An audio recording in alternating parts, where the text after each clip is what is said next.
So I started out painting and drawing pretty young, I would say. I came from a super abusive childhood, super chaotic, very unsafe and unpredictable.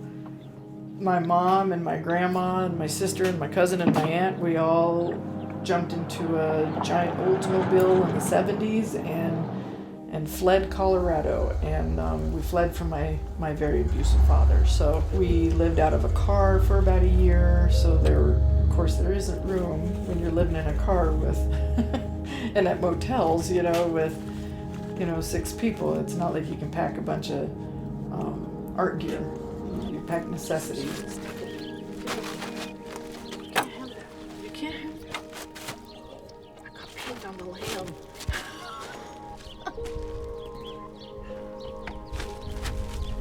I got paint on the lamb.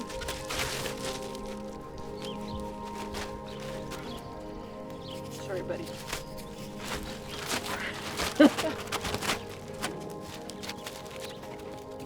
There was a lot of trauma in my life that started young that I had to figure out ways to navigate emotionally, psychologically, even physically, really. And so for me, that process was through art. And I could draw, I could paint on any surface. No surface was safe from me. I needed a safe place to empty all the chaos and fear and anger that lived in my head and in my body. And my safest, most personal space that I could deliver that was through surfaces, through art. And so I did that. I didn't go to college to get a degree in fine arts just so I could have a degree to go paint. That wasn't the point.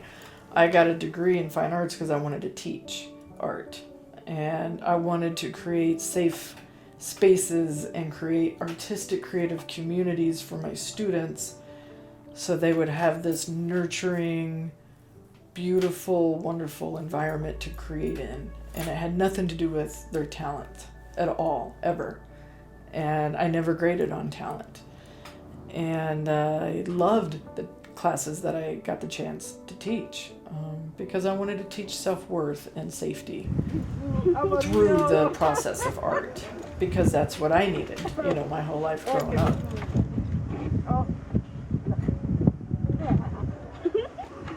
An important part of my development as an artist was to try to start doing murals, because it's public, typically. People are watching you paint. I am the kind of artist that when I paint, my paintings are just horrible and terrible for the first at least half of the process. And during that process, I'm pretty much still to this day, 30 years later, ready to burn my brushes and rip my canvases apart because I'm a fraud. I don't think I'm worthy of calling myself an artist, and I go through that whole emotional ringer. I just do almost every time. And so to do public art like that, to do murals, can be very intimidating because everybody's watching you do this giant painting that looks terrible, for the first stages of it, at least in my process. And everybody wants to offer advice on how to make it better. So, you just politely just keep painting and keep moving forward. The nice thing for my process as an artist is it's become less about survival and about, saving that soul and that spirit that depended so much on a safe place for me to escape to. It's evolved from being this dependent, so dependent on that saving grace, to now it's more soothing.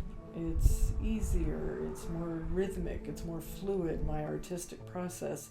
It's less self-deprecating. I know I'm going to go through that doubt through every process, of artwork that I do, whether it's a watercolor, whether it's an acrylic, whether it's an oil painting or a giant mural. I know I'm going to go through the doubt process. I know that, and I've made peace with that. And And I've understood too that the emotions that go through me through this whatever art process I'm happening, I now can understand that those emotions and feelings, they're not necessarily good and they're not necessarily bad, they're just unreliable. And so it's important for me to continue the process to see it through.